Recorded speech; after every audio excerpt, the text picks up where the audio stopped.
back. He's back! You can't keep getting away with it! He can't keep getting away with it! He won't.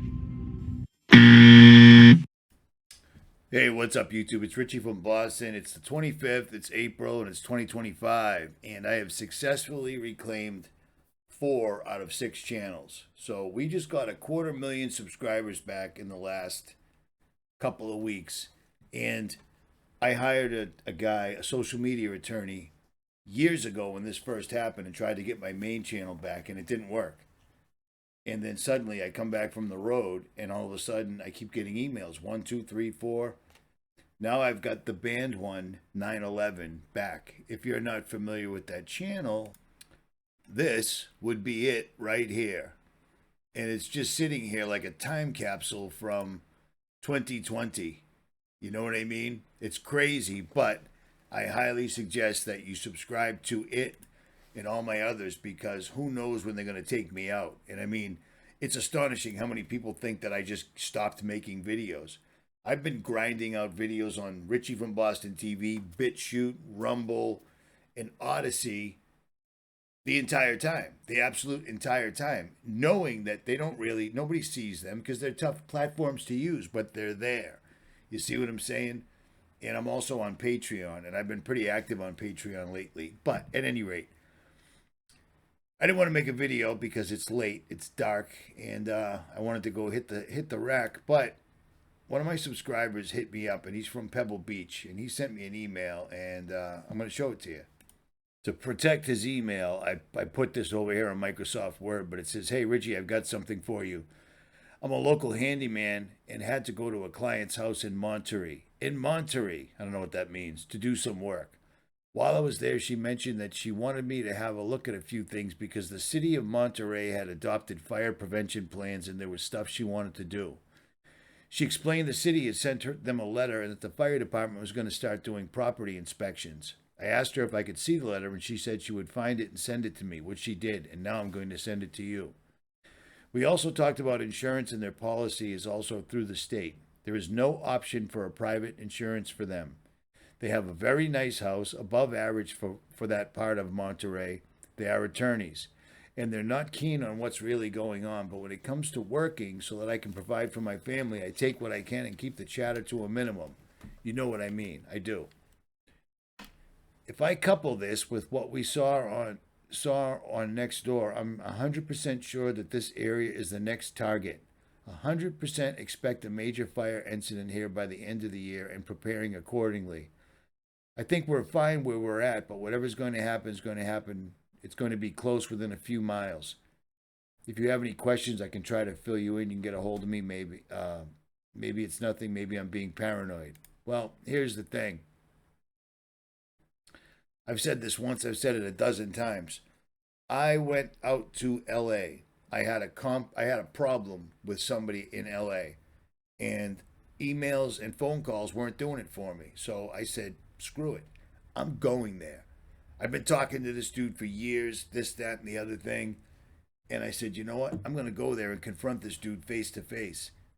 I get to Upland, California, which abuts LA. And it's like 9 o'clock at night, and it's like, I got a shower. I got a hotel room there. There's a hotel room I go to quite often. It's very short money. It's like $80 a night, and there's often crack and crystal meth enthusiasts that stay there as well. But nobody ever messes with my truck, and there's gates, so the truck is locked in. So that's where I stayed. I went to sleep. LA was there. I woke up the next morning. LA had burned to the ground. Totally burned to the ground. So I've been right there when I've seen the power of what directed energy weapons can do. And that's what this guy's talking about. He has a real bad feeling that Pebble Beach or Monterey is going to get burned to the ground. And if you look at the map, it's under a smart city. I'm going to show you the document the fire department had sent to them. So this might be boring to a lot of you, but let me tell you something. If this can prove that they're going to do this, because just because I put a YouTube video up, they're not going to stop what they're doing. But this is from the fire department. The state fire marshal identifies areas in the state as moderate, high, and very high hazard severity zones. based on blah, blah, blah, blah, blah, blah, blah, local climate data, blah, blah, blah, blah, blah. This is what they want you to do. Clear all dead, dying vegetation around the building within a minimum of 30 feet. Create a defensible space. Blah, blah, blah, blah, blah, blah, blah, blah, blah. You can see it right here. You can read it yourself. I'm not going to read it. It's late, and it is what it is. But here's the thing. Here's the thing. Okay? Stand by. This is the exact location that he's talking about right here. This pinpoint, okay? See that? That's California, Mount Shasta, LA's down here. And here's the smart cities. Does that look familiar to you? Is that ringing any bells? LA's down here. LA's down here. And look at that. Look at that. That's exactly where their smart cities are intended on being. So what I'm doing is raising the alarm now, because if you lived in that area and you had an inkling and you had paperwork to back it up, I'd do the same for you. You know what I'm saying? I would absolutely do the same thing for you, because I don't know what else to do. But this is definitely a harbinger. This guy, he sent me several emails, and he's legit. He's just somebody that's really concerned. And you saw that was one out of like 5 emails. And when he sent me the documentation, I knew that it was for real. So anybody that lives in that area, understand that this is a thing. They're only allowing you to get insurance from one place, and chances are your water hydrants won't have any water in them, things of that nature, etc. And on a brighter note, I want you to listen to this. This was with Joe Rogan. This is Jordan Peterson. I thought this was worthy. Before I play this, just keep in mind, these words are just inspirational. I don't know if Jordan Peterson is for real or not, but this was a very inspirational thing to listen to. All right, so leave it at that. There's your caveat. There's your disclaimer. That to me is one of the most fascinating aspects of Christianity, regardless of whether or not you think logically these things took place. Logically, these stories are a completely accurate depiction of exactly how it went. If you follow the principles, it's incredibly beneficial to your spiritual life as a person. Like you will, that's a kind of interesting proof, isn't it? Because yeah. It means that There's truth in it. Well, there's certainly the spirit that makes, what would you say? The spirit of truth that makes life more abundant. That's exactly right. And these are weird stories because the way they're true is very sophisticated. They're true always. And that's different than a story about the past. Like the truest story is always happening. And the story of Moses is exactly like that. Like the pattern of leadership development that's embedded in the Exodus story, that is how leaders develop, if they're real leaders. And their temptation is power, but that's not their motivation. That's their temptation, right? That's a very important distinction. And that's always the case with leaders. And if they fall prey to the temptation of power, no matter what their accomplishments, they're not going to complete the task. Right. And so there's a cool element at the end of that story too. You know, when Moses, just before Moses dies, I don't know what sense to make out of the metaphysics of the religious realm, you know, because that's beyond me and everyone. The world's a strange place, and we could leave it at that. But the idea that, see, Christ is the exemplar of voluntary self-sacrifice, right? Won't turn to power, won't deviate from his course, faces the worst of all possible deaths, descends to hell itself. That's the pattern of life lived with no reserve. And that's the foundation of the free state. And that's right. I tried that on Brett, eh? He told me when we first met on the tour that he felt that the biblical narratives were anachronistic, you know, that they were written in a time that was no longer relevant to us. But he decided by the end of our 3 days together that if you got to the core of the message, it's alive, right? That's the living spirit inside the bush, you might say. Right. And that it's, so here's even the weirder thing. So imagine, it's pretty obvious that Christ is a symbol of voluntary self-sacrifice, right? I don't think it doesn't really come as a shock to anyone. But the weird thing is, you know, we put that symbol at the center of our churches and at the centers of our towns for 2,000 years, not really knowing why. And the reason is that Voluntary self-sacrifice is the foundation of the integrated psyche and the stable, productive, and abundant community. And that's right. It's right. And so, well, it's been exciting to have the opportunity over the last 9 months to go talk to people about that, because I've talked to about 150,000 people, I guess, public lectures. What is your take on, there's a university in Jerusalem that had this theory that the burning bush was the acacia bush. And Yeah. the acacia bush is rich in DMT. Well, I think, that- look, I think that hallucinogens strip memory from perception. So you see the world in all its blazing glory. Huxley figured that out with the doors of perception. That is apparently what psychedelics do psychopharmacologically. They mimic a high stress condition, and they strip memory from perception so that you can return to the source and revitalize your perceptions. Right, so the probability that there's some overlap between that and the burning bush is high. It's high, so to speak. High. Yeah. So I'll tell you one more thing, one more story, okay, if that's all right with you. So something else I figured out that I tried on Brett. So imagine you could take the hedonistic path, you could take the power path, you could take the nihilistic path. Okay, and then you might say, well, that's the only three options. That's kind of what the postmodernists believe. That's kind of what the nihilists and the postmodernists, the Nietzscheans believe. Power, hedonism, nihilism, those are your options. There's no uniting narrative above that. Okay, so in the story of Cain and Abel, two patterns are laid out that are different than that. One is Cain's pattern, one's Abel's pattern. So these are the first two people that live in the world, right? Because Adam and Eve are made by God. They're in paradise, or were. Cain and Abel are the first two people. So Abel brings his best to the table.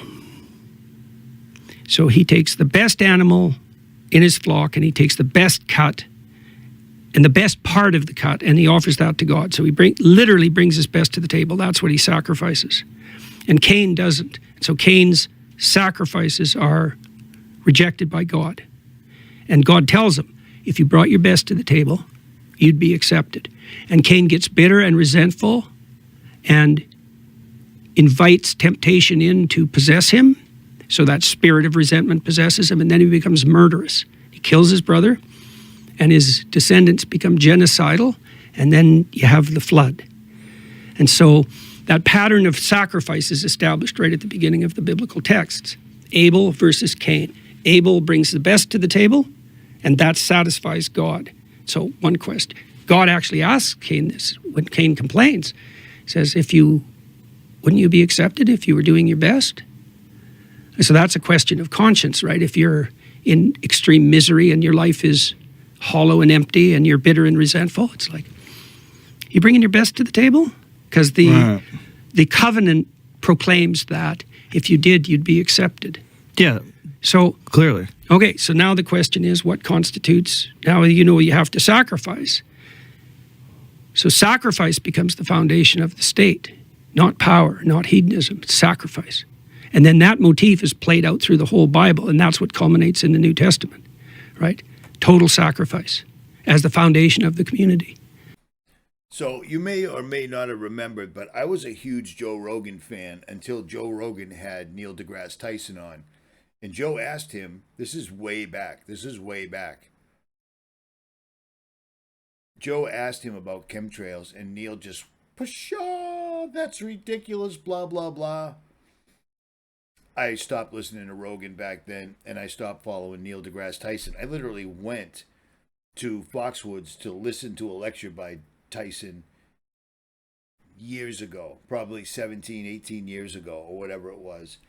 And Joe Rogan grew up where I grew up. You know what I mean? It's just crazy. But Rogan is probably the smartest, dumbest person I've ever met, because he'll listen to anything from anybody and completely, that's it. This guy with a PhD told me Elon Musk, like, he's in love with Elon Musk, and Elon Musk is nothing more than a front man. He's a action figure.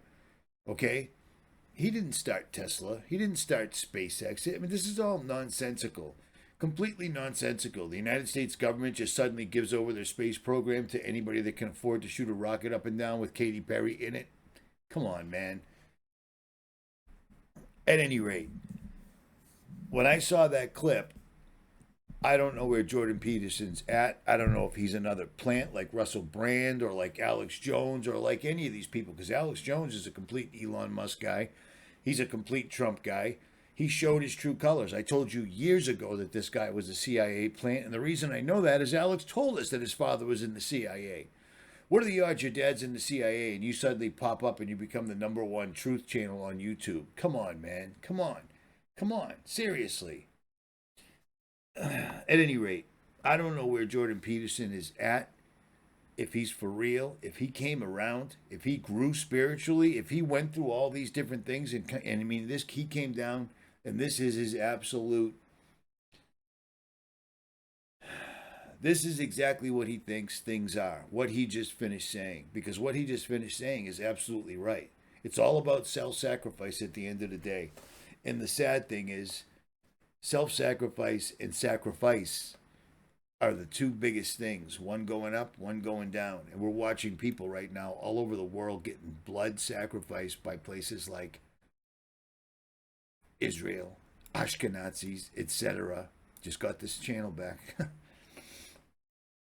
They're doing a non-stop blood sacrifice while the machine just keeps pushing forward and pushing forward and pushing forward. If you live in that area near Monterey or Pebble Beach, you are a target, and you probably already got the paperwork I just showed everybody. You know what I'm saying? This guy was really freaked out, and he said he's been there a long time, and he's got a funny feeling that the directed energy is going to show up over his neighborhood next. If you live in that area, be aware, man. Seriously. I hate to be the bearer of bad news, but I'm just passing along the message, because if we could save one life of somebody that doesn't deserve any of this, I'm down for it. At any rate, have a good night, guys. Richie from Boston. Like, share, subscribe. I'm going to leave links to all my channels below. Subscribe to all of them. Doesn't cost you a cent. Or don't. I'm out.